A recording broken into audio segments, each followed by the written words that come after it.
야, 오늘도 참여하신 분들 또한 방송으로 참여하고 있는 모든 분들에게 주님의 은혜와 치유의 역사가 강하게 나타날 수 있기를 간절히 소원합니다.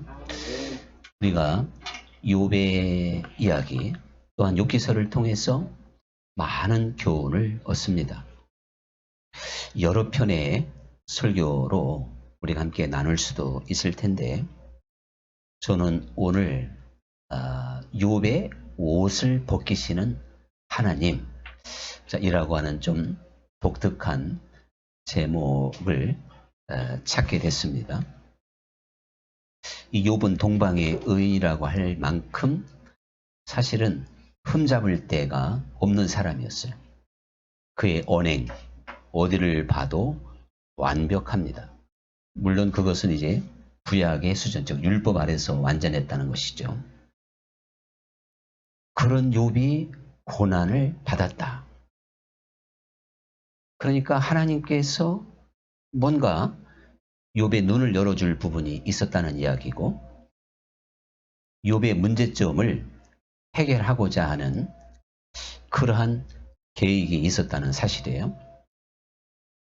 그러니까 욥은 어떠한 하나님의 그 만져주심에 의해서 그가 벗어야 될 옷이 있었다 그런 얘기죠.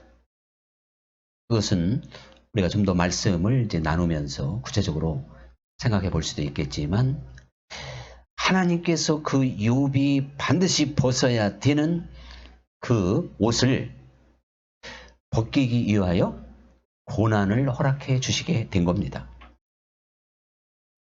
욥은 오직 그 고난 속에서 자기의 옷이 벗어질 수 있다는 걸 나중에 깨닫게 된 거예요. 고난 받을 때는 너무 힘들고 어려웠지만 그 고난의 터널을 통과하면서 깨닫게 되었고 알게 되었고 이 고난이 나로 하여금 볼 수 없는 걸 보게 만들었고 알 수 없는 것을 알게 하셨구나. 사실은 그 깨달았지 않습니까? 그러면서 실제적으로 욥이 그 친구들과 막 논쟁을 하면서 그렇게 좀 거룩하기도 하고 좀 온유한 것 같기도 하고 겸손한 것 같았던 욥이요. 그 친구들이 자기를 몰아세울 때 사실은 얼굴을 붉히면서 막 삿대질을 해가면서 열변을 토합니다. 내가 뭘 잘못했냐고. 그러면서 그 토론 과정 속에 욥이 벗어야 될 사실은요. 것들이 막 토설된 거예요. 이제 밖으로 나왔어요. 그때까지도 욥은 몰랐죠. 자기가 무엇을 벗어야 되는지. 그러면서 열심히 논쟁하고 싸우고 나는 죄가 없다. 그리고 그 욥이 상당히 고상한 척을 했지만요. 그 논쟁 속에서 사실은 이제 망가지는 모습이 나타나게 된 겁니다. 혈기도, 교만도, 그리고 자아 중심도, 그리고 나는 잘못한 게 없다고 하는 교만, 겸손하지 않은 거죠. 이러한 모든 것들이 다 낱낱이 드러나게 됩니다. 그래서 제가 하나님은 욥의 옷을 벗기시는 분이시다 라고 하는 것을 알게 된 겁니다. 그러니까 이 욥이 그냥 그 열변과 많은 시간이 흐를 때 스스로 자기의 모습을 보게 되고 또한 사실 자기가 하나님 앞에 한없이 부족한 존재구나 이것을 깨닫게 되잖아요. 시간이 갈수록 깨닫습니다. 고난은 시간이 갈수록 많은 교훈과 많은 깨달음을 모든 사람에게 주는 것이죠. 그러면서 결정적으로 하나님께서 나타나셔서 욥을 만나주시고 욥에게 하나님의 음성을 들려주게 되었을 때 이 욥은 그때서 내가 전에는 하나님에 대해서 귀로만 들었사오나 이제는 눈으로 보나이다.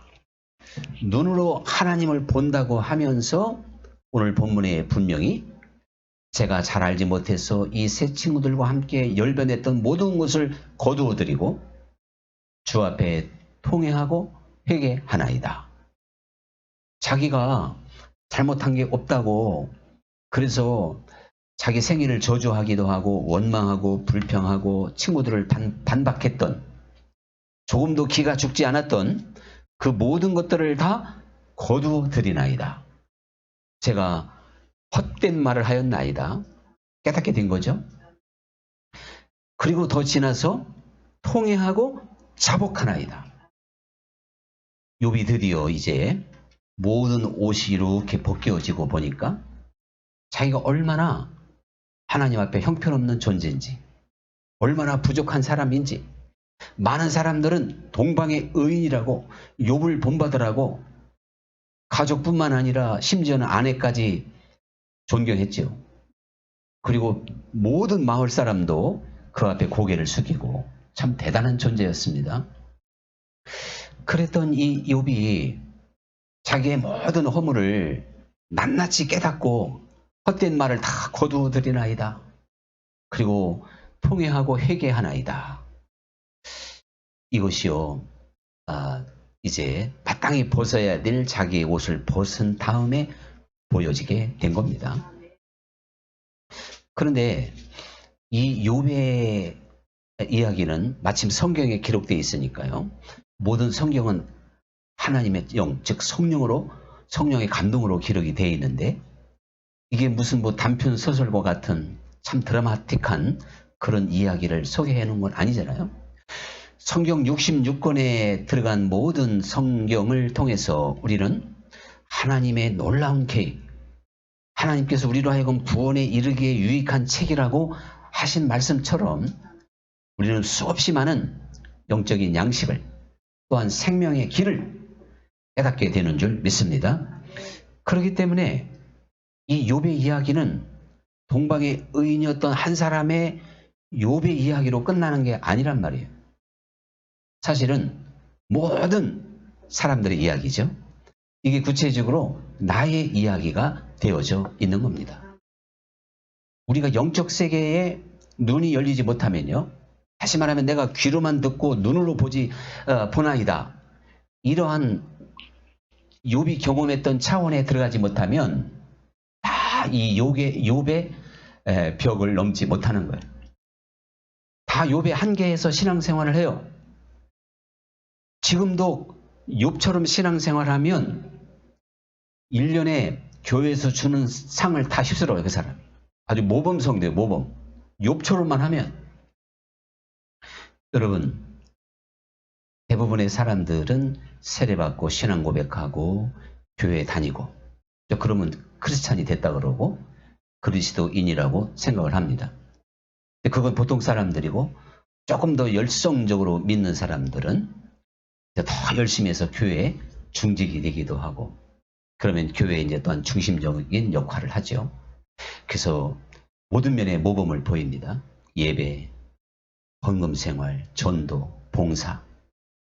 때로 어떠한 교회나 주님을 위해서 핍박을 받기도 하고 고난을 받기도 하고 직장에서나 믿는다는 이름으로 그런 것을 경험하기도 하죠. 그리고 이 욥과 같은 수준에 있는 분들은 선교에 대한 열정도 대단합니다.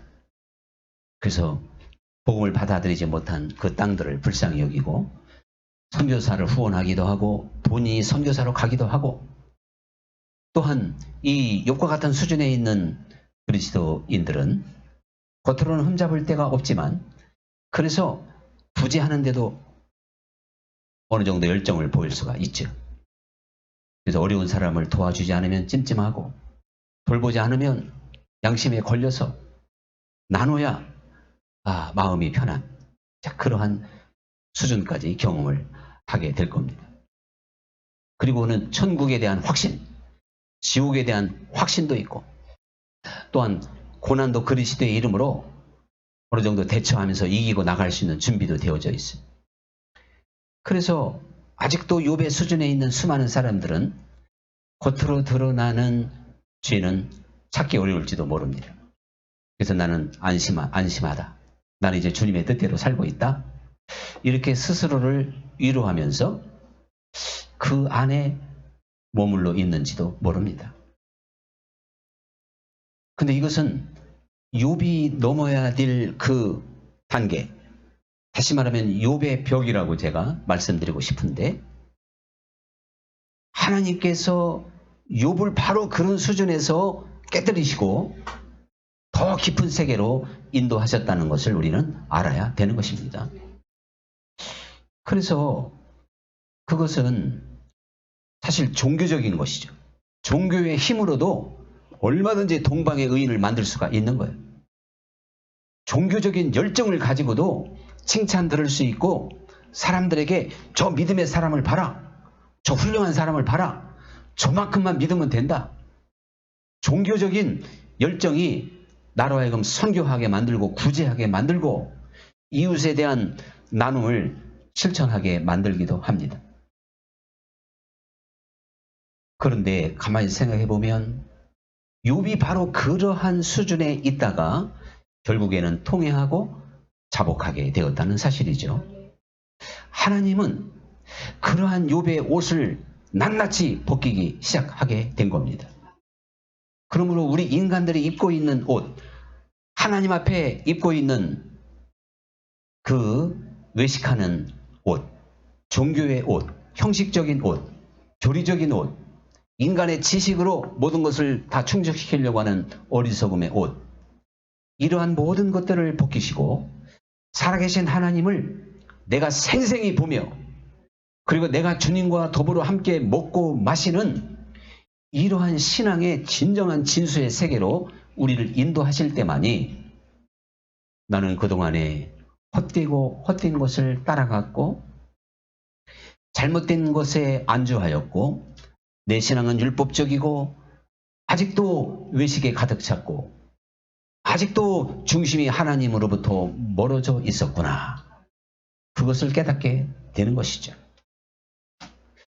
그래서 하나님이 그 욥의 옷을 엄청난 고난 속에서 완전히 하나도 남김없이 위장된 옷을 다 벗기셨듯이 하나님은 오늘도 주 예수님의 이름으로 여러분과 저를 불렀다면 내 평생을 두고 반드시 그 일을 모든 사람에게 하고 계시다는 걸 깨달아야 될 줄 믿습니다. 그런데 우리가 이러한 가증스러운 옷을 다 벗고 나면요, 성경 말씀이 이제 보이게 되는 거예요. 위선 띈 옷을 벗으면, 종교의 옷을 벗으면, 형식적인 습관적인 옷을 벗으면 놀라운 하나님의 세계가 펼쳐지게 되는 겁니다. 이제는 귀로만 듣는 게 아니고 눈으로 그 하나님을 보면서 과연 하나님의 말씀이 살았고 생명력이 있고 운동력이 있는 걸 깨닫게 됩니다. 그래서 우리의 심령과 관절과 골수를 쪼개면서 그 전에 바라보았던 생각에서 180도로 나를 회전시키는 거죠. 회개라고 하는 것이 완전히 돌아서는 건데 회개에 합당한 열매를 맺을 수 있는 사람이 되는 겁니다. 그래서 우리는 그제서야 내가 눈으로 하나님을 볼 때 하나님의 말씀이 실감이 납니다. 범사에 감사하라 하신 그 말씀의 의미를 깨닫게 될 줄 믿습니다. 형통할 때, 좋을 때, 편안할 때는 감사하다가 조금만 어려워도 원망하고 불평하고, 욥이 그런 거였잖아요. 잃고 나니까 이제 원망하잖아요. 하나님을 원망하고 떠나지 않았을 뿐이지 불편한 게 그야말로 오장육부가 완전히 뒤집힌 거예요. 욥의 수준이 그랬단 말이죠. 그런데 범사에 감사하라는 게 뭐냔 말이에요. 슬플 때나 괴로울 때나 참 고난 속에서도 모든 일 속에서 감사할 수 있는 사람이야말로 눈으로 하나님을 보는 사람인 줄 믿습니다. 그 가리었던 모든 것이 다 벗어져서 밝은 눈으로 주 하나님을 보게 되는 것이죠. 그러한 이들에게 하나님이 살아계시고 모든 것이 다 주님 손에 있으니 내가 무엇을 감사하지 않으리요. 과연 범사에 감사하라 하신 말씀이 어려운 말씀도 아니고 무거운 짐도 아닌 줄 믿습니다. 당연하고 너무나도 확실한 말씀이 되는 것이죠. 그는 또한 세례 요한처럼 주님은 흥해야 되겠고 저는 망하여야 되리이다 하는 뜻을 마음속 깊이 깨닫고 언제나 그는 그러한 믿음을 가지고 살아간다는 사실이죠. 이 세례 요한이 바로 이러한 철저한 자세가 되어져 있었기 때문에 세례 요한보다 큰 자가 없다고 주님이 그렇게 말씀을 하신 거예요. 세례 요한이 구약의 어떠한 인물보다도 겸손하다고 하는 걸 성경에서는 겸손한 자가 큰 자잖아요. 이 세례 요한이 나는 예수님의 신발끈 고쳐 매는데도 감당하지 못하겠다. 얼마나 예수님 앞에 겸손했는지. 그리고 그는 흥해야 되겠고 나는 망해야 되리라. 이렇게 말하고 있는 이 세례 요한을 볼 때 과연 참 겸손한 사람이다. 이렇게 생각해 볼 수 있을 텐데 우리가요. 세례 요한이 주님께 고백했던 그 고백은 이 세상 살면서 하나님 앞에 사람 앞에 믿음을 가진 사람은 그렇게 고백하게 된다는 이야기예요. 그는 흥해야 되겠고 나는 망해야 되리라. 이게 말이 안 되는 것 같습니까? 기독교의 정신은 바로 그런 것입니다. 왜? 이타적이기 때문에 그래요. 우리가 그리스도 안에서 모든 이기심이 다 사라지는 거예요. 나 자신을 십자가에 못 박았기 때문에. 그래서 철저하게 이타적인 정신은 그는 흥해야 되겠고 나는 망해야 되리라. 그렇다고 하나님 뭐 망하게 하겠어요?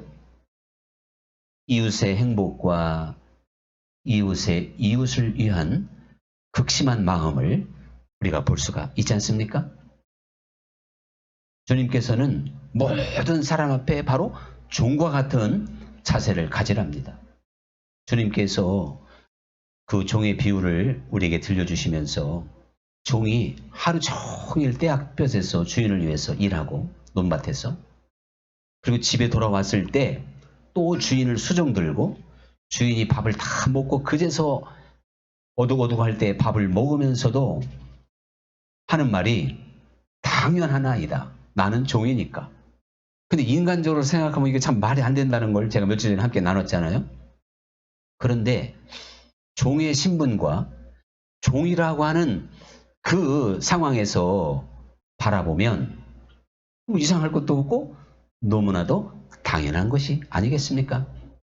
자, 그러면요. 주님께서 그랬어요. 종이 주인과 같지 못하고 제자가 스승보다 못한데 너희가 주인과 같고 스승과 같으면 그로 족한 줄 알으라는 거예요. 이게 무슨 얘기냐면 우리의 주인, 우리의 스승은 예수님이잖아요. 근데 네가 주라고 하는 나도, 네가 정말 선생이라고 하는 나도 사람들에게 손가락질 당하고 핍박을 당했고 모욕을 당했다 이거예요. 그러니 너희가 이 땅에 사는 동안 내가 받은 고난과 내가 받은 예수님이 받은 모욕 있다 하더라도 나도 그랬으니 족한 줄 여겨라 그런 이야기입니다. 우리가 예수님의 고난을 생각해 보면 참 말할 거 없죠?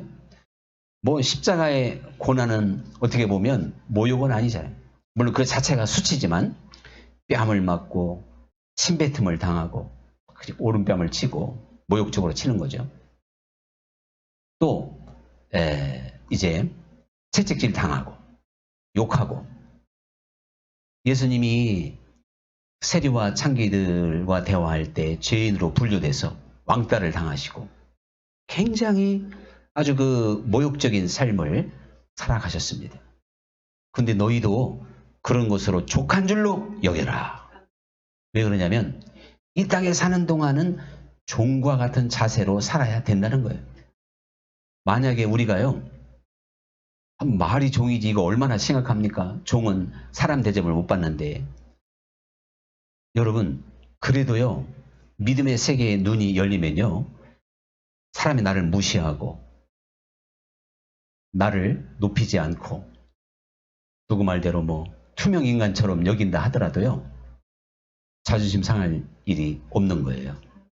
물론 저 솔직히 자신은 없지만 그렇게 되는 게 신앙의 원리예요. 그런데 제가 자신은 없지만 말이라도 운을 뗐으니까 반드시 그렇게 할 줄로 믿습니다. 여기서 우리 집사님 가장 아멘이 크니 감사하네.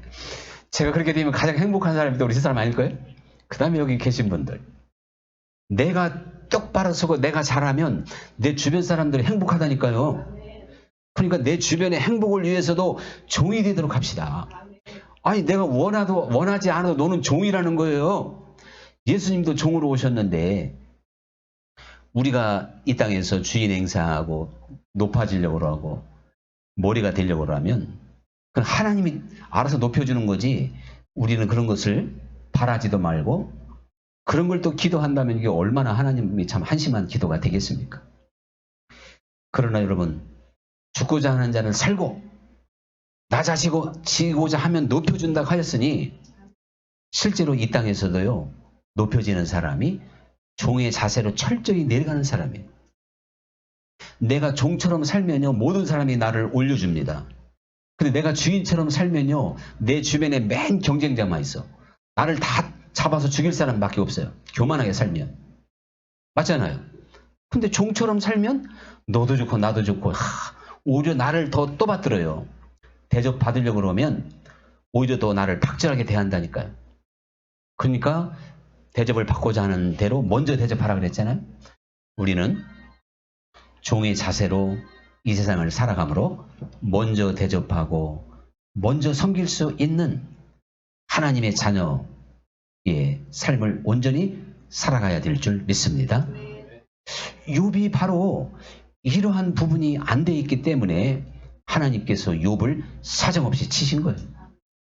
그래서 우리가 이제 귀로만 듣지 않고 눈으로 하나님을 보는 사람은요. 겸손하기도 할 것이고 무엇보다도 자기 자신을 부정할 수 있는 자아를 부인할 수 있는 놀라운 신앙의 세계에 눈이 열리게 되는 겁니다. 그러니까 종처럼 살아도 불편하지 않는 거예요. 기분 나쁘지 않은 거예요. 자존심 상해하지 않는 거예요. 근데 자존심 상하고 기분 나쁘고 대로 주면 말로 주고 이거는 지금 하나님과 전혀 상관이 없고 이거는 종이 아니라 아주 임금이 되어 있는 자세니까 하나님이 교만한 자를 물리친다는 게 바로 그런 것입니다. 반드시 하나님은 교만한 자를 물리치십니다. 교만한 자는요. 다른 사람에게 잘난 체하는 사람이 아니라니까요. 속상해하는 사람이 교만한 사람이에요. 낙심하는 사람이 교만한 사람이에요. 그리고 무시당하는 걸 못 참는 사람이 교만한 사람이에요. 아직도 자기가 무언가를 할 수 있다고 욕심이 끊어지지 않은 사람이 교만한 사람이에요. 하나님 앞에 우리는 겸손해야 됩니다. 그러면 사실 사람 앞에도 겸손할 수가 있는데요.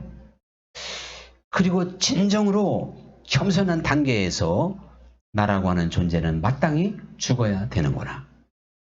이게 부인돼야 되는구나 하는 것을 깊이 깨닫게 되는 겁니다. 하나님은 오직 우리를 부르셔서 이러한 교만의 옷을 벗기시고 나 자신을 드러내시면서 정말 하나님 앞에 욥처럼 이제는 눈으로 보나이다 하며 이전에 살았던 어리석음을 거두어 드리오니 불평했던 것을 거두어 드리오니 하나님 앞에 참으로 잘못된 것을 거두어 드리오며 통회하고 자복하오니 진정으로 겸손한 자세로 하나님 앞에 서게 만드시는 줄 믿습니다. 주님께서 오른손이 한 일을 왼손이 모르게 해라. 이게 무슨 경구입니까? 무슨 격언입니까? 살아있는 말씀이에요. 사람이요. 오른손이 한 일을 왼손이 모르게 한다고 하는 건 이건 정말 주님 안에서 자기를 부정하지 않고는 못하는 거예요. 주님은 이미 그렇게 말씀하셨어요. 그리고 그렇게 말씀하신 이유는 그 당시에 모든 종교 지도자, 특별히 바리새인들이 정말 1억, 정기적으로 1억, 어떤 데는 5천만 원, 더 부자는 5억씩 막 부재를 해요. 부재를 하는데 바리새인이나 이 종교 지도자들은 한 사람도 오른손이 한 일을 왼손이 모르게 한 사람이 있지를 않아요. 오히려 동네방네 방을 써붙이고 나팔을 불면서 어느 사거리에서 바리새인이 구제한다 다 알아. 가난한 사람들이. 나팔을 먼저 분다니까. 나팔을 불고 아린단 말이에요. 요즘 같으면 이제 동네 방송에 가난하고 헐벗은 동네 주민 여러분 얼마나 고생이 많으십니까? 아무개 제가 맨날 몇 시 어느 사거리에서 5억을 풀게 싸우니 모여주시기 바랍니다. 그 바리새인들이 여기저기 6년마다 그것도 한 번씩 나팔을 불었기 때문에요. 그냥 가난한 사람도 걱정 없이 살아가 그렇게. 그런데 그것이 사람들 보기에는 얼마나 존경스러워요. 그렇게 하는 사람 있어요? 아니 지금 그렇게도 못하면서 바리새인을 욕한다면 이거 말도 안 되는 거라니까요. 그렇게라도 하고서 좀 바리새인을 뭐 판단하든지. 바리새인들은 정기적으로 6년에 한 번이겠죠. 10분의 1이 아니에요. 6분의 1을 자기 재산을 털었습니다. 물론 이제 그렇게 하다 보니까 뭐 또 착취도 많았지. 6분의 1씩 털 생각하니까 또 아니 착취해서 털면 또 뭐 할 거예요? 또 얼마나 또 웃기는 거예요? 주님께서 기도할 때 골방에 가서 기도해라. 근데 이게 또 사실 종교인들이 거룩한 옷을 입고 두 팔을 높이 들고 사거리에서 많은 사람이 보이는데 기도하는 것이 하나의 풍습이고 그게 지도자들의 그 하나의 모델의 모델. 그래야 인정받아요. 그러니까 집에서 이따가 기도할 시간 되면 나가 이제 많은데 특히 사거리로 나가서 손을 들고 기도하잖아요. 근데 주님께서는 차라리 골방에 들어가서 기도해라. 네가 기도했는지 안 했는지 아무도 모르게. 금식할 때 오히려 머리도 감고 기름도 발라서 금식을 하고 있는지 없는지 모르게 해라. 자, 금식, 구제, 기도 다 이게 자랑거리였거든요. 그래야 할 때 하늘의 상을 잃지 않을 것이다. 주님이 이렇게 말씀하셨는데 이것은요. 욥이 벗었던 위선의 옷, 외식의 옷을 다 벗지 않고는 그 누구도 할 수 없다는 것을 우리가 알게 될 것입니다. 우리는 이러한 옷을 벗어야 되는데 이 모든 옷을, 이 외식의 옷을 벗는 길은 딱 하나밖에 없어요. 오직 우리도 하나님은 그걸 너무 잘 아셔요. 고난밖에 없는 겁니다. 그래서 인생 자체가 고행이에요. 고난이에요. 고난. 돈이 있어도 고난이고 없어도 고난이고 건강한 사람도 고난이고 그래도 인생에 특별히 아주 특별 고난, 군대를 말하면 유격훈련 받듯이 그런 기간이 있죠. 저는 갈수록 실감나는 게 징계가 없으면 사생아라 했어요. 즉 연단이나 고난이 없으면 사실은 사생아예요. 저는 주변에 정말 사람들을 모함하고 거짓말하고 남을 못되게 실패하게 만들고 저도 뭐 최대의 피해자잖아요. 그런 사람들이요. 그래도 잘 먹고 잘 살고 계속적으로 똥똥거리고 계속 악행을 거듭거듭해. 수없이 많은 악행을 하는데도요. 아무 이상 없어. 그 사람도 오늘도 불고기 먹고 내일도 LA 갈비 먹고 뭐 뷔페 가고 뭐 애슐리 뷔페 찾고 막 그러더라고요.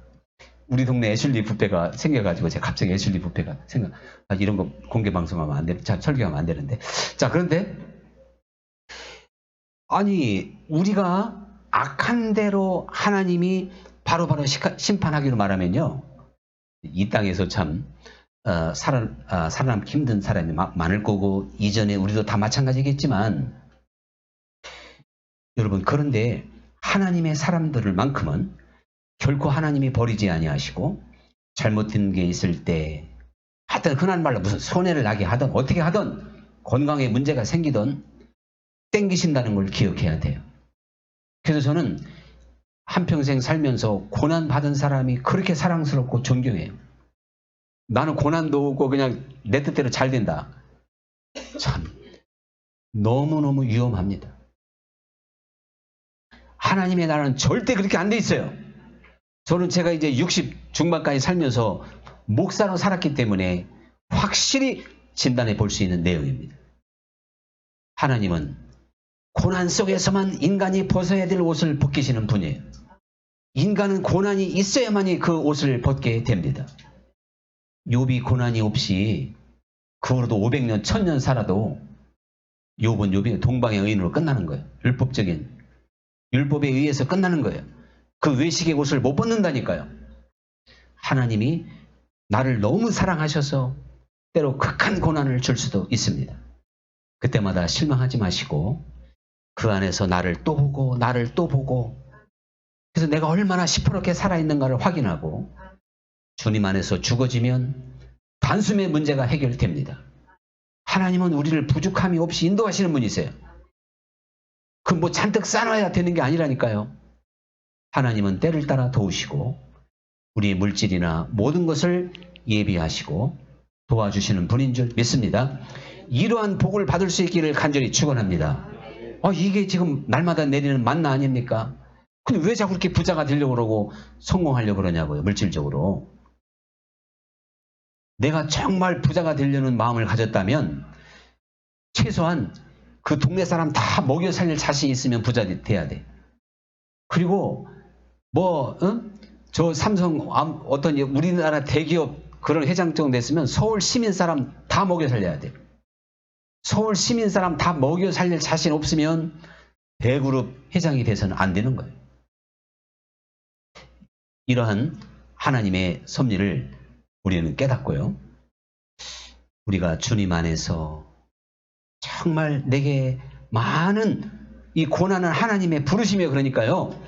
그랬는데도 못 깨닫고 계속 인간의 길, 사람의 생각으로 이 세상을 살아가고 있다면 우리 하나님 앞에 더 깊이 깨닫고 더 영적으로 깊이 들어가고 살아계신 하나님을 온전히 바라볼 수 있기를 간절히 축원합니다. 오늘의 찬양